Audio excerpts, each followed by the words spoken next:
When I was young, my family lived overseas. I lived in Indonesia for a few years. And my mother, she didn't have the money to send me where all the American kids went to school. But she thought it was important for me to keep up with an American education. So she decided to teach me extra lessons herself, Monday through Friday. But because she had to go to work, the only time she could do it was at 4:30 in the morning. Now, as you might imagine, I wasn't too happy about getting up that early. And a lot of times I'd fall asleep right there at the kitchen table. But whenever I'd complain, my mother would just give me one of those looks and she'd say, "This is no picnic for me either, Buster." So I know that some of you are still adjusting to being back at school, but I'm here today because I have something important to discuss with you. I'm here because I want to talk with you about your education and what's expected of all of you in this new school year. Now, I've given a lot of speeches about education, and I've talked about responsibility a lot. I've talked about teachers' responsibility for inspiring students and pushing you to learn. I've talked about your parents' responsibility for making sure you stay on track and you get your homework done and don't spend every waking hour in front of the TV or with the Xbox. I've talked a lot about your government's responsibility for setting high standards and supporting teachers and principals and turning around schools that aren't working, where students aren't getting the opportunities that they deserve. But at the end of the day, we can have the most dedicated teachers, the most supportive parents, the best schools in the world, and none of it will make a difference. None of it will matter unless all of you fulfill your responsibilities. Unless you show up to those schools, unless you pay attention to those teachers, unless you listen to your parents and grandparents and other adults and put in the hard work it takes to succeed.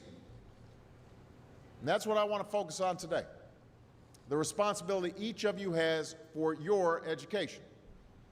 I want to start with the responsibility you have to yourself. Every single one of you has something that you're good at. Every single one of you has something to offer. And you have a responsibility to yourself to discover what that is. That's the opportunity an education can provide. Maybe you could be a great writer, maybe even good enough to write a book or articles in a newspaper, but you might not know it until you write that English class paper that's assigned to you. Maybe you could be an innovator or an inventor, maybe even good enough to come up with the next iPhone or the new medicine or vaccine, but you might not know it until you do your project for your science class. Maybe you could be a mayor or a senator or a Supreme Court justice, but you might not know that until you join student government or the debate team. And no matter what you want to do with your life, I guarantee that you'll need an education to do it. You want to be a doctor or a teacher or a police officer? You want to be a nurse or an architect, a lawyer or a member of our military?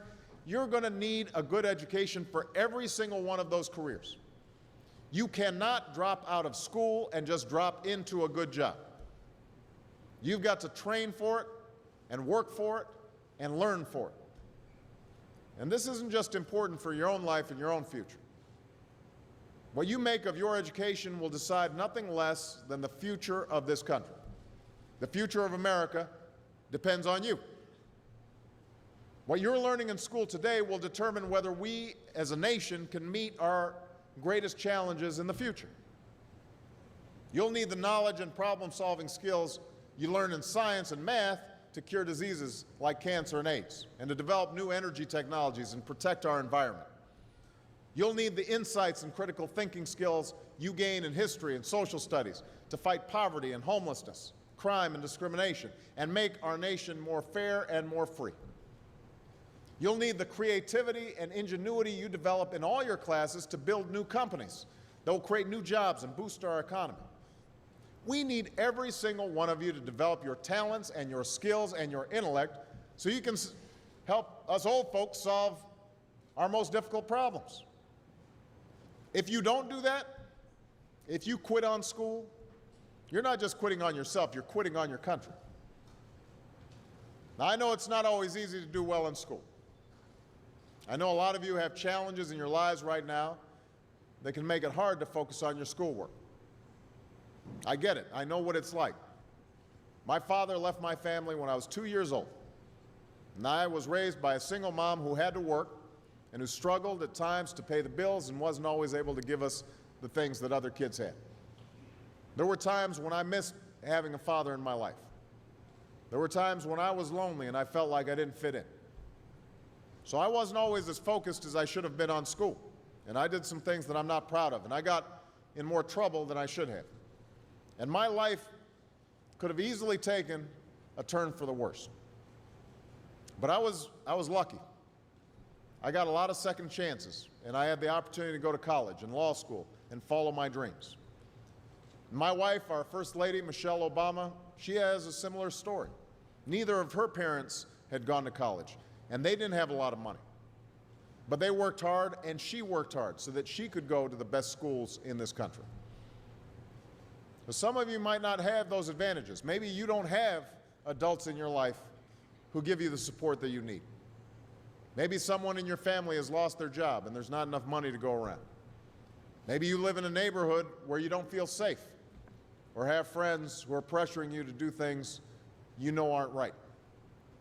But at the end of the day, the circumstances of your life, what you look like, where you come from, how much money you have, what you've got going on at home, none of that is an excuse for neglecting your homework or having a bad attitude in school. That's no excuse for talking back to your teacher or cutting class or dropping out of school. There is no excuse for not trying. Where you are right now doesn't have to determine where you'll end up. No one's written your destiny for you, because here in America, you write your own destiny. You make your own future. That's what young people like you are doing every day all across America. Young people like Jasmine Perez from Roma, Texas. Jasmine didn't speak English when she first started school. Neither of her parents had gone to college, but she worked hard, earned good grades, and got a scholarship to Brown University, as now in graduate school studying public health, on her way to becoming Dr. Jasmine Perez. I'm thinking about Andoni Schultz from Los Altos, California, who's fought brain cancer since he was 3. He's had to endure all sorts of treatments and surgeries, one of which affected his memory, so it took him much longer, hundreds of extra hours, to do his schoolwork. But he never fell behind. He's headed to college this fall. And then there's Chantel Steve from my hometown of Chicago, Illinois. Even when bouncing from foster home to foster home in the toughest neighborhoods in the city, she managed to get a job at a local health care center, start a program to keep young people out of gangs, and she's on track to graduate high school with honors and go on to college. And Jasmine, Andoni, and Chantel aren't any different from any of you. They face challenges in their lives just like you do. In some cases, they've got it a lot worse off than many of you. But they refused to give up. They chose to take responsibility for their lives, for their education, and set goals for themselves. And I expect all of you to do the same. And that's why today I'm calling on each of you to set your own goals for your education and do everything you can to meet them. Your goal can be something as simple as doing all your homework, paying attention in class, or spending some time each day reading a book. Maybe you'll decide to get involved in an extracurricular activity or volunteer in your community. Maybe you'll decide to stand up for kids who are being teased or bullied because of who they are or how they look. Because you believe, like I do, that all young people deserve a safe environment to study and learn. Maybe you'll decide to take better care of yourself so you can be more ready to learn. And along those lines, by the way, I hope all of you are washing your hands a lot and that you stay home from school when you don't feel well so we can keep people from getting the flu this fall and winter. But whatever you resolve to do, I want you to commit to it. I want you to really work at it. I know that sometimes you get that sense from TV that you can be rich and successful without any hard work, that your ticket to success is through rapping or basketball or being a reality TV star, chances are you're not going to be any of those things. The truth is, being successful is hard. You won't love every subject that you study. You won't click with every teacher that you have. Not every homework assignment will seem completely relevant to your life right at this minute. And you won't necessarily succeed at everything the first time you try. That's okay. Some of the most successful people in the world are the ones who've had the most failures. J.K. Rowling, who wrote Harry Potter, her first Harry Potter book was rejected 12 times before it was finally published. Michael Jordan was cut from his high school basketball team. He lost hundreds of games and missed thousands of shots during his career. But he once said, "I have failed over and over and over again in my life, and that's why I succeed." These people succeeded because they understood that you can't let your failures define you. You have to let your failures teach you. You have to let them show you what to do differently the next time. So if you get into trouble, that doesn't mean you're a troublemaker. It means you need to try harder to act right. If you get a bad grade, that doesn't mean you're stupid. It just means you need to spend more time studying. No one's born being good at all things. You become good at things through hard work. You're not a varsity athlete the first time you play a new sport. You don't hit every note the first time you sing a song. You've got to practice. The same principle applies to your schoolwork. You might have to do a math problem a few times before you get it right. You might have to read something a few times before you understand it. You definitely have to do a few drafts of a paper before it's good enough to hand in. Don't be afraid to ask questions. Don't be afraid to ask for help when you need it. I do that every day. Asking for help isn't a sign of weakness, it's a sign of strength, because it shows you have the courage to admit when you don't know something, and that then allows you to learn something new. So find an adult that you trust, a parent, a grandparent, or a teacher, a coach, or a counselor, and ask them to help you stay on track to meet your goals.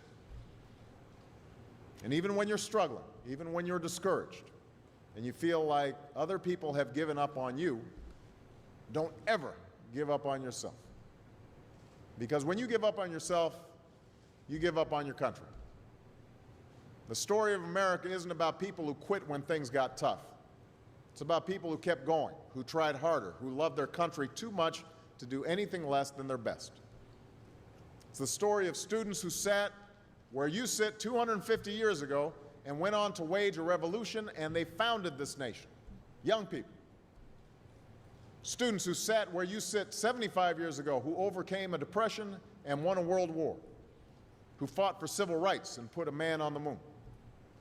Students who sat where you sit 20 years ago, who founded Google and Twitter and Facebook and changed the way we communicate with each other. So today, I want to ask all of you, what's your contribution going to be? What problems are you going to solve? What discoveries will you make? What will a president who comes here in 20 or 50 or 100 years say about what all of you did for this country? You know, your families, your teachers, and I are doing everything we can to make sure you have the education you need to answer these questions. I'm working hard to fix up your classrooms and get you the books and the equipment and the computers you need to learn. But you've got to do your part too.